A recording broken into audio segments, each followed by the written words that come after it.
Dad's call came on November 15th while I was reviewing vendor invoices in my office. The walls were lined with framed photos. Culinary school graduation, James Beard Award ceremony, Michelin star celebration. But Dad had never seen any of them. "Daniel, about Thanksgiving," he said without preamble. "Your sister is bringing her boyfriend. He's a neurosurgeon at Johns Hopkins. Your brother just made partner at his law firm. It's going to be a celebration of their achievements." "Okay," I said, already knowing where this was going. "The thing is, it might be uncomfortable for you. Given your situation." "My situation?" "Still working in restaurants. At your age. It sends the wrong message to have you there when we're celebrating real success." He cleared his throat.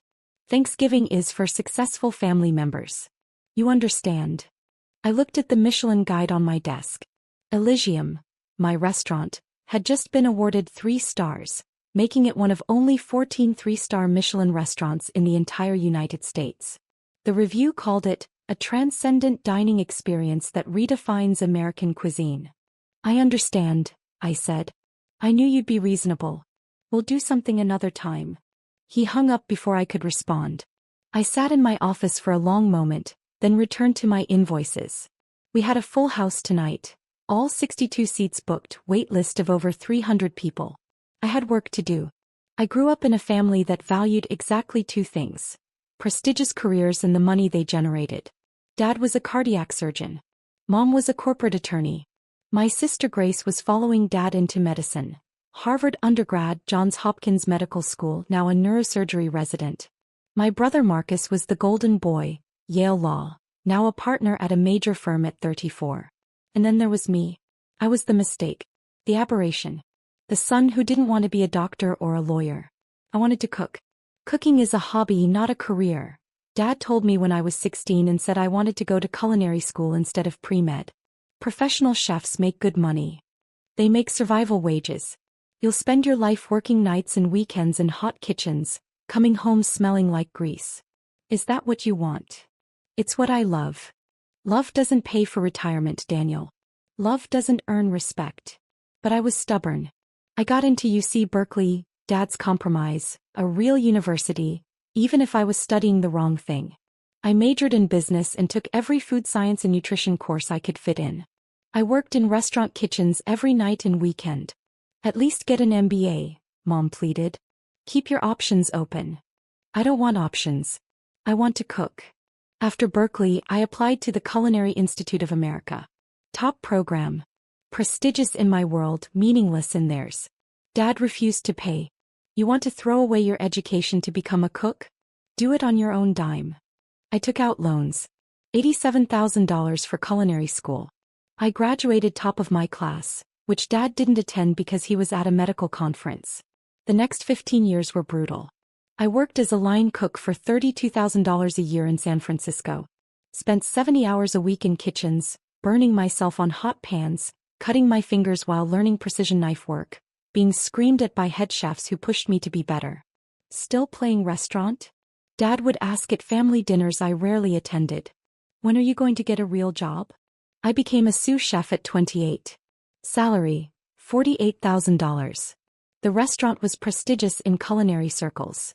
2 Michelin stars, written up in Bon Appetit and Food and Wine.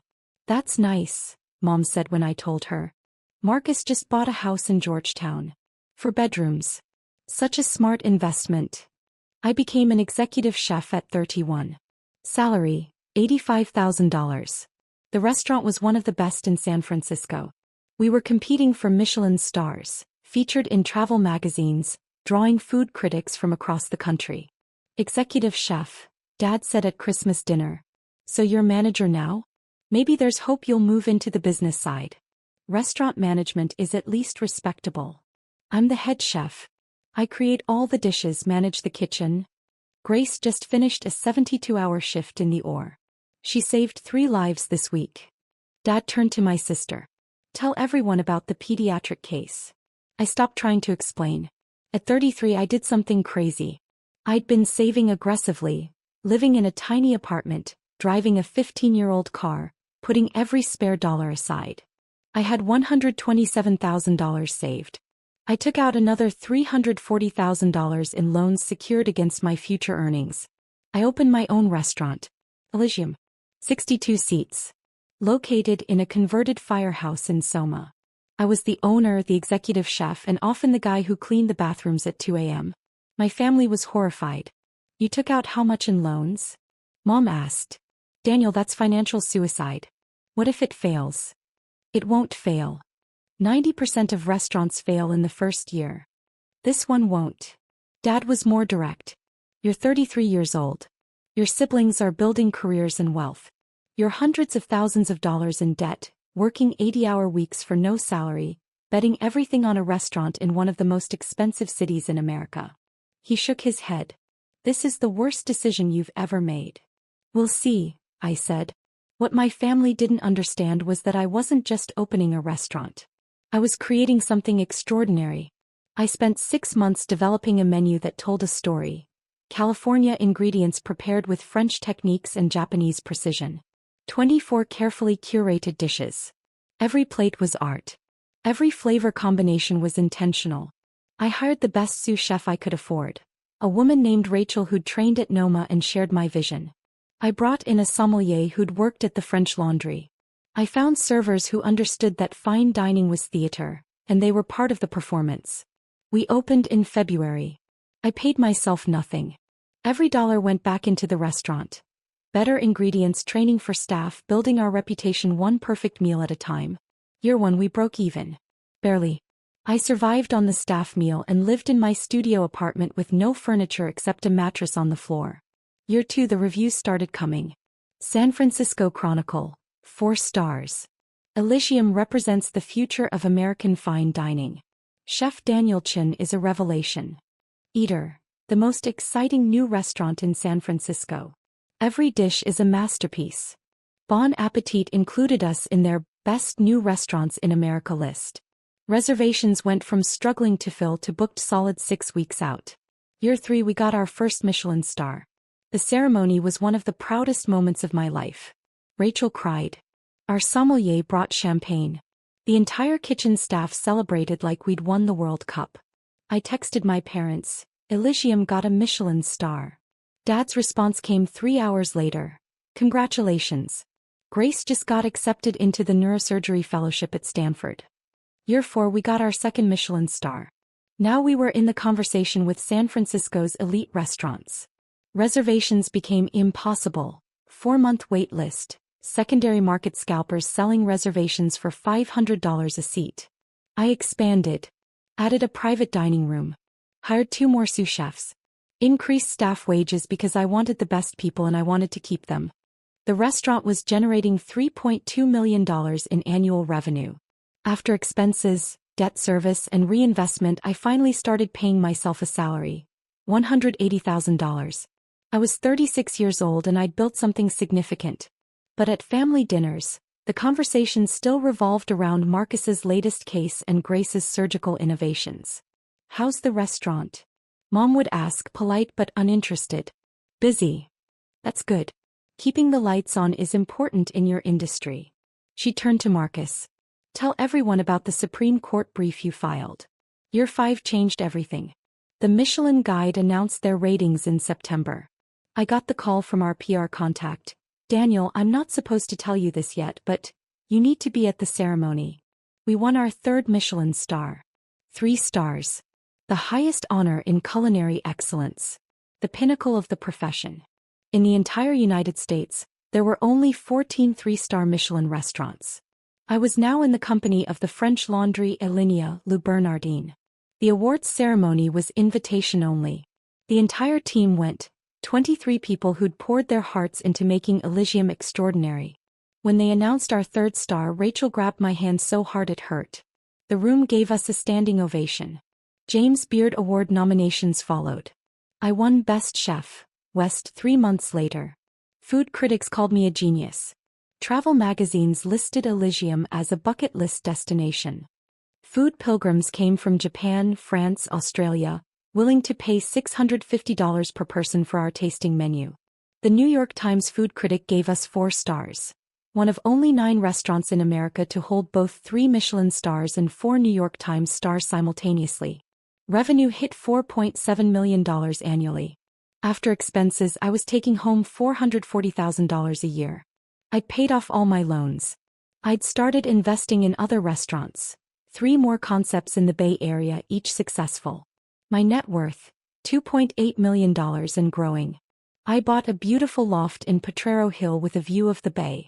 I bought a Tesla. I traveled to Copenhagen, Tokyo, and Paris during our rare closure weeks, eating at the world's best restaurants and bringing back inspiration. But I never told my family any of this.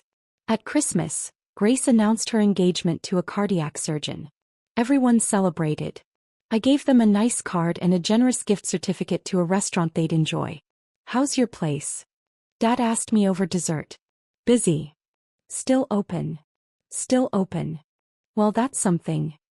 He returned his attention to Grace's wedding plans. I stopped going to family events after that. Made excuses. Too busy at the restaurant. Staff shortage. Menu development. They barely noticed. November 15th, Dad uninvited me from Thanksgiving.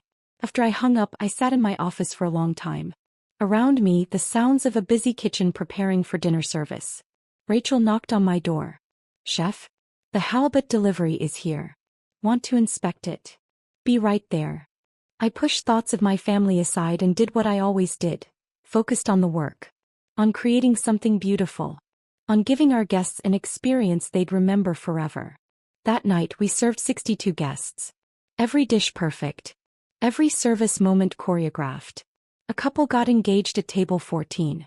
An elderly woman celebrating her 80th birthday cried when she tasted the dessert course. This was my family now. The guests. The work. On November 20th, my reservations manager Sarah knocked on my office door. "Chef, we have a VIP reservation request for Thanksgiving night. We're fully booked." "I know. But this is a party of 8 with the last name Chen." The person who called said they were willing to pay premium. My hand froze over my keyboard. "Chen. I thought you might want to know given your last name. Could be relatives." I pulled up the reservation inquiry. The name, David Chen. My father's name. The reservation notes, celebrating family success. Bringing guests who appreciate fine dining. Request best table. Will pay premium rate for Thanksgiving. My father, who just uninvited me from Thanksgiving, had made a reservation at my restaurant. He had no idea I owned it. Elysium didn't have my name anywhere public. The restaurant was registered under my LLC. Press coverage mentioned Chef Daniel Chen, but Dad had never read a food magazine in his life. He didn't follow restaurant news. To him, restaurants were just places to eat, indistinguishable from one another except by price. "Sarah," I said carefully, "accept the reservation. Best table, table 1 by the window. Premium Thanksgiving tasting menu. Whatever they want." She nodded. "Should I mention you're the owner?" "No. Don't mention anything." After she left, I allowed myself a small smile. I spent the next week preparing the most extraordinary Thanksgiving menu I'd ever created. Traditional elements, elevated. Heritage turkey from a farm in Sonoma, dry-aged for 14 days. Served 3 ways. Breast with black truffle, confit leg with figs, crispy skin with sea salt. Oyster stuffing with champagne butter. Cranberry gastrique with star anise. Sweet potato velouté with brown butter and sage. Brussels sprouts with pancetta and aged balsamic. Pumpkin tortellini with amaretti cookie crumble and espresso foam. 16 courses total. Each one a small, perfect expression of Thanksgiving traditions reimagined. I brought in the entire team for a prep meeting 5 days before Thanksgiving. "This is important," I told them. "We're going to execute the best Thanksgiving service we've ever done. Every detail matters. Every plate needs to be perfect." Rachel gave me a curious look. "Special occasion?" "Very special. We practiced plating. We tasted every sauce. We refined timing down to the second. The servers rehearsed their presentations. The sommelier curated wine pairings for each course. By Thanksgiving morning we were ready. Thanksgiving evening, 6:45 p.m. The dining room was elegant and understated. Exposed brick walls, soft lighting, linen tablecloths, fresh flowers on every table. 48 guests for our first seating, including Dad's party of 8 at table 1. I watched from the kitchen window as they arrived. Dad in a suit looking self-important. Mom in an expensive dress. Grace and her fiancé David, both glowing with success. Marcus and his wife Jennifer. And 2 people I didn't recognize. Probably the impressive guests Dad had wanted to show off to. Sarah greeted them at the host stand. "Good evening, Mr. Chin. Your table is ready. Before we seat you, the owner asked if they could greet you personally." Dad looked pleased. "Of course. We appreciate fine dining establishments that understand service." "Wonderful. One moment." Sarah disappeared toward the kitchen. I took off my chef's coat and put on the dark suit jacket I'd hung in my office. Straightened my tie. Took a breath. Then I walked out into the dining room. Dad saw me first. His expression went from anticipation to confusion to shock in about 2 seconds. "Daniel." "Hello, Dad. Welcome to Elysium." Complete silence from their group. 8 people staring at me like I'd materialized out of thin air. "What are you doing here?" Mom asked. "I work here." I smiled. "Actually, I own here.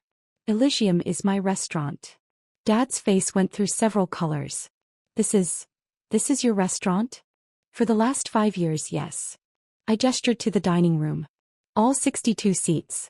Would you like to see the kitchen?" "This is Elysium," Grace said slowly. "This is one of the best restaurants in San Francisco. This is a 3 Michelin star restaurant," Marcus finished. His voice was stunned. "You own a 3 Michelin star restaurant." "I'm also the executive chef. I create every dish on the menu." I looked at Dad. "So yes, I still work in restaurants. But I think my situation has improved somewhat since we last spoke." The 2 guests Dad had brought, a distinguished older couple, were looking at me with recognition. The woman stepped forward. "You're Chef Daniel Chin? We drove up from Los Angeles specifically to dine here. We've been trying to get a reservation for 8 months." "I'm honored," I said, shaking her hand. "I hope tonight's meal exceeds your expectations." Dad still looked like he might faint. "But, you never said. You never asked." I kept my voice pleasant, professional. "You knew I worked in restaurants. You knew I opened my own place 5 years ago. You didn't know it was successful because you never inquired further. You assumed I was failing because in your world, chefs are failures." "That's not," Mom started. "Mom, Dad uninvited me from Thanksgiving dinner because my presence would send the wrong message, while celebrating Grace and Marcus's success." I looked around at their faces. "Meanwhile, I run a restaurant that generates $4.7 million in annual revenue. I employ 43 people. I hold 3 Michelin stars, the highest honor in culinary excellence. I won a James Beard Award. The New York Times gave us 4 stars. We have a 4-month wait list for reservations." Marcus was pulling out his phone. I could see him frantically Googling. His face went pale as he read. "Daniel," he said quietly, "this article says Elysium is one of the 14 best restaurants in America. Depends on the ranking system, but yes, we're consistently in the top 20. It says the tasting menu is $650 per person." "That's correct." "It says." He looked up at me. "It says you're one of the best chefs in the world. Some critics are very generous." Grace's fiancé, the neurosurgeon, stepped forward. "Chef Chin, I've read about your work. Your technique with modernist cuisine while maintaining classical French foundations is revolutionary. I've been trying to get a reservation for my parents' anniversary for months." "Send me an email," I said. "I'll make sure we take care of them."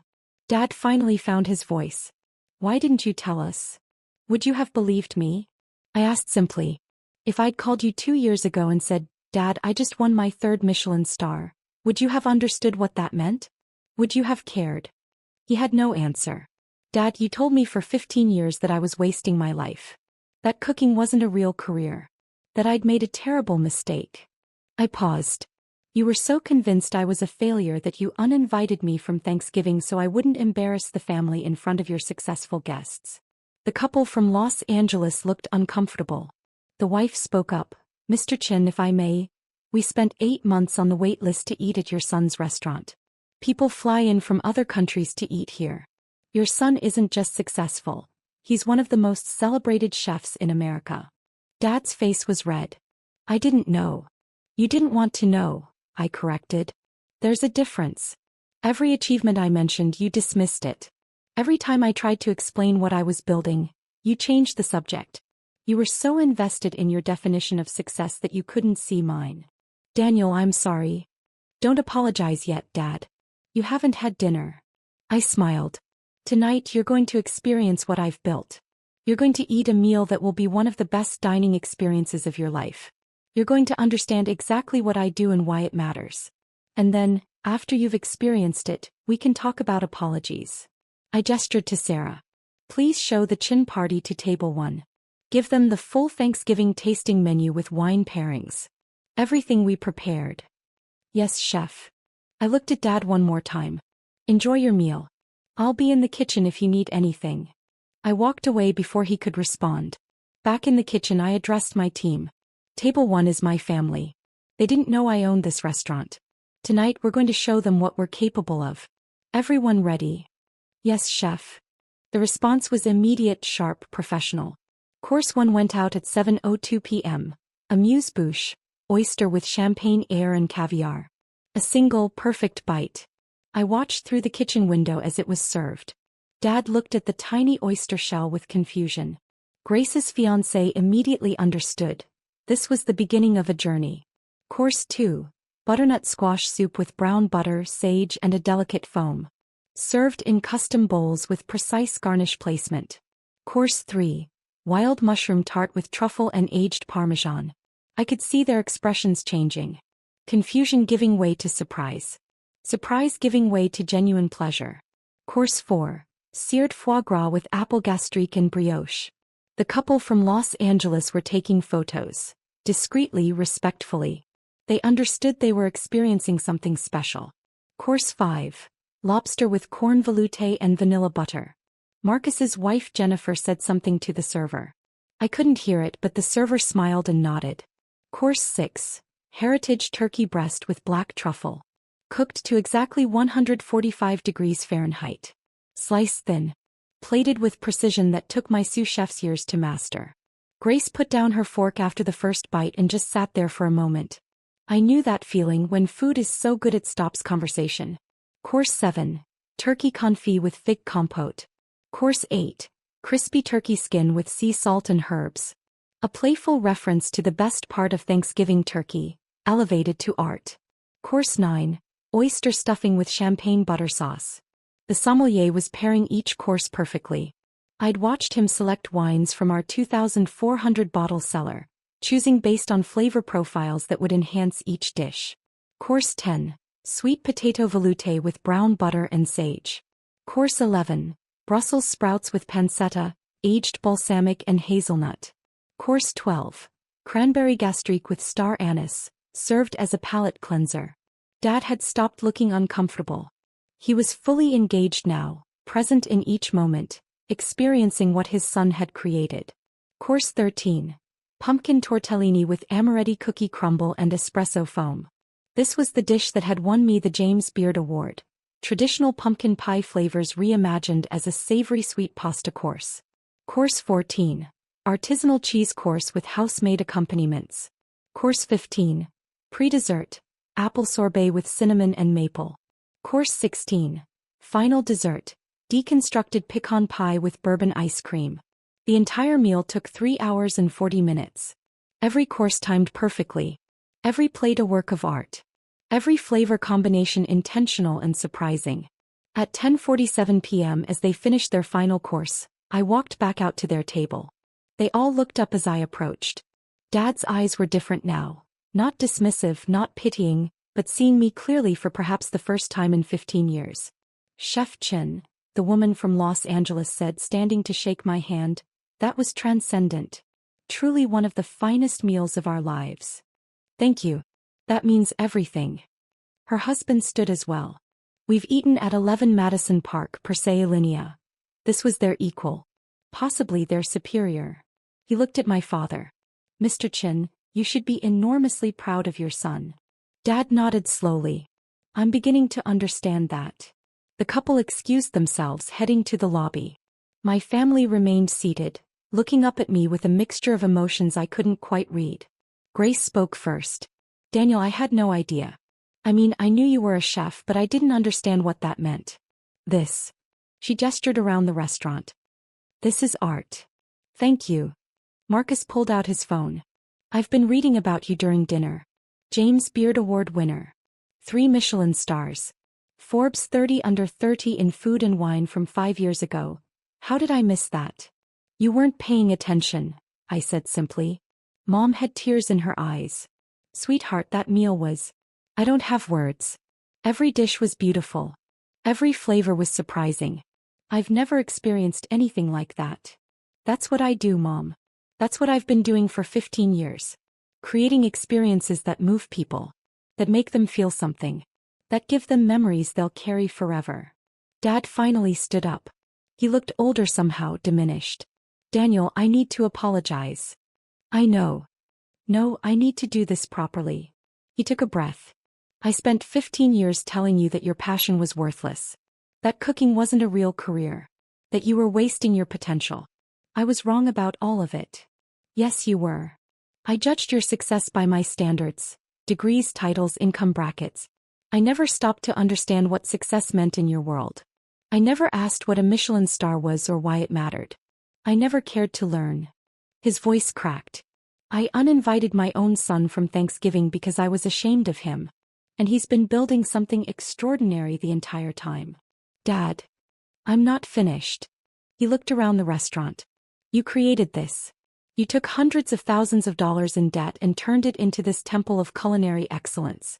You employ dozens of people. You've won awards I didn't know existed. You're literally one of the best in the world at what you do. And I told you it didn't matter. Grace stood up and walked to me, pulling me into a hug. I'm so sorry, Daniel. I should have asked. I should have cared. I've been so wrapped up in my own career that I never stopped to understand yours. Marcus joined us. Little brother, you've been crushing it for years and we were too blind to see it. Mom came next, holding me tight. I'm so proud of you. So incredibly proud. And so ashamed that it took eating here to make me realize what you'd accomplished. Dad was the last to approach. Can you forgive me? I looked at my father. This man who'd driven me to prove myself, who'd doubted me for 15 years, who'd finally understood what I'd built. Dad, I don't need to forgive you. I need you to see me. Really see me. Not as a disappointment or a failure or someone who chose wrong. But as someone who found their calling and pursued it with everything they had. I see you now. Good. That's enough. He pulled me into an awkward hug. He smelled like expensive cologne and the truffle from course 6. I'm sorry I missed so much of your journey. You're here now. That counts for something. We stood there in the dining room of my restaurant. My dream made real. While the last guests finished their meals and my kitchen team began breaking down stations. Dad, I said, pulling back from the hug. I need to get back to work. We have another seating tomorrow and prep starts at 6 a.m. Of course. Can we come back? Maybe when it's not a holiday and we can actually talk. Sure. Call Sarah, my reservations manager. She'll get you in. Not the 4-month wait list? Family gets priority. I smiled. Even family that uninvited me from Thanksgiving. He winced. I deserved that. Yes, you did. The next morning I woke up to 47 missed calls and 203 text messages. Grace had posted on Instagram a photo of one of the courses with the caption, "Last night I learned my brother Daniel is one of the best chefs in America. How did I not know this? So proud and so ashamed I never asked. At Elysium SF is extraordinary. Hashtag 3 Michelin stars, hashtag proud sister." The post had 12,000 likes and hundreds of comments. Marcus had posted on LinkedIn, "Sometimes we're so focused on our own definition of success that we miss the extraordinary achievements happening right next to us. My brother Daniel Chin is the owner and executive chef of Elysium, a 3 Michelin star restaurant in San Francisco. He's a James Beard Award winner. He's one of the best in the world at what he does. And I spent years dismissing his work because I didn't understand it. Lesson learned. Success comes in many forms. Congratulations, Daniel. I'm sorry it took me so long to recognize your brilliance." That post had been shared 847 times. Mom had called 6 times, texted 15 times, all variations of, "I'm so proud of you," and "Can we talk?" Dad had sent a single text at 6:23 a.m. I couldn't sleep. Kept thinking about what you've built. Can I take you to lunch? I want to understand your journey. Really understand it. I responded, lunch Tuesday? I'm off Monday but back on prep Tuesday afternoon. His response was immediate. I'll be there. December brought changes I hadn't expected. Dad came to lunch and we talked for 3 hours. Really talked. He asked about the Michelin star process, about how I developed dishes, about the business side of running a restaurant. He took notes. He asked intelligent questions. The risk you took, he said, putting up everything you had for that leveraged buyout of the equipment and lease. I would never have had the courage. You perform heart surgery. You literally hold people's lives in your hands. That's different. I was trained for that. What you did, betting on yourself with no safety net, that's terrifying. I smiled. Now you understand why I did it. Because I believed in myself even when no one else did. He looked down at his coffee. I should have believed in you. You believe in me now. That's what matters. Grace started coming to the restaurant once a month, sitting at the kitchen bar where she could watch service. She brought her fiancé David and they'd stay for hours, asking questions about techniques and ingredients and the science behind cooking. You know, she said one night, this is medicine too. You're nourishing people, making them happy, giving them experiences that heal them emotionally. It's just a different kind of surgery. Marcus wrote a blog post about his experience that went semi-viral in business circles. What I learned about success from my chef brother. It was thoughtful and honest about his own blind spots. Mom joined the board of a nonprofit that provided culinary training to at-risk youth. I want to help kids like you, she said. Kids who have passion but no support. Kids whose families don't understand that there are many paths to success. In February, Elysium won another James Beard Award, Best Restaurant in America. The ceremony was in Chicago. My entire family came. Dad sat in the front row wearing a t-shirt that said, Proud father of a James Beard Award winner, that Grace had made for him. When they announced my name, he stood up and cheered louder than anyone else in the room. At the after-party, a reporter asked him, Mr. Chin, you must have always known your son was talented. Dad looked at me for a long moment, then back at the reporter. Honestly, I didn't. I spent years not seeing his talent because I was looking for the wrong things. I'm grateful I finally opened my eyes. The reporter looked confused, but I understood. It was the most honest answer he could have given. In March, I did something I hadn't done in years. I closed Elysium for a private family dinner. Just the family. Mom, Dad, Grace and David, Marcus and Jennifer. 8 people in a 62-seat restaurant. I cooked for them personally. Not the tasting menu but dishes from my childhood. Mom's favorite dumplings, elevated with premium ingredients and modern technique. Dad's preferred Peking duck, reimagined with a 3-day preparation process and 5-spice maple glaze. The green beans Grace always requested, now with black garlic and almonds. Traditional food from our family dinners, transformed through the lens of everything I'd learned. Between courses we talked. Really talked. They asked about the pressure of maintaining 3 Michelin stars. I asked about Grace's upcoming wedding plans. We laughed about memories from childhood, good ones I'd forgotten about. Remember when Daniel was 8 and tried to make us breakfast? Marcus said. He made scrambled eggs that were somehow both burnt and undercooked. I was practicing, I protested. You've improved, Dad said dryly. Everyone laughed. At the end of the meal, over the dessert course, a deconstructed version of Mom's apple pie, Dad stood up with his wine glass. I want to make a toast. To Daniel. For having the courage to pursue his passion despite his family's doubts. For building something extraordinary through years of hard work and sacrifice. For being successful on his own terms, not ours. He paused, emotion clear in his voice. And for being gracious enough to forgive us for being blind.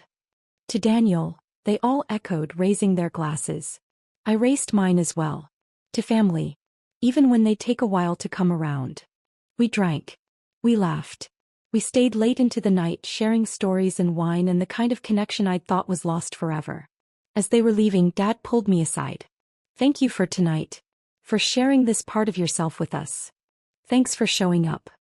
I'll always show up now. That's a promise. He kept that promise. The following Thanksgiving, Dad called me in early November. Daniel, about Thanksgiving. Yes. We're doing it at your restaurant. All of us. Grace wants to bring David's parents. Marcus wants to bring Jennifer's family. I'm inviting some friends from the hospital who appreciate good food. We'll take over the whole restaurant if that's okay. You want to rent out Elysium for Thanksgiving? I want to celebrate with my son. In the place he built. Properly this time. I smiled. I'll make sure we're ready. That Thanksgiving I served 62 people. Family, extended family, friends, loved ones. The entire restaurant filled with people celebrating not just the holiday, but the journey that had brought us here. Dad gave a speech before the meal. Last year at this time, I uninvited my son from Thanksgiving because I thought he was a failure. It remains the stupidest decision I've ever made. Daniel isn't just successful, he's exceptional. He followed his passion despite our doubts. He built something beautiful despite our lack of support. And he was gracious enough to let us back into his life even after we'd dismissed everything he'd accomplished. He raised his glass. To second chances. To seeing clearly. To being proud of the right things. To Daniel, the room echoed. I looked around at the faces. My family, my team, my chosen family of staff and mentors and friends. Rachel was crying. Sarah was beaming. My sous chefs were standing in the kitchen doorway watching.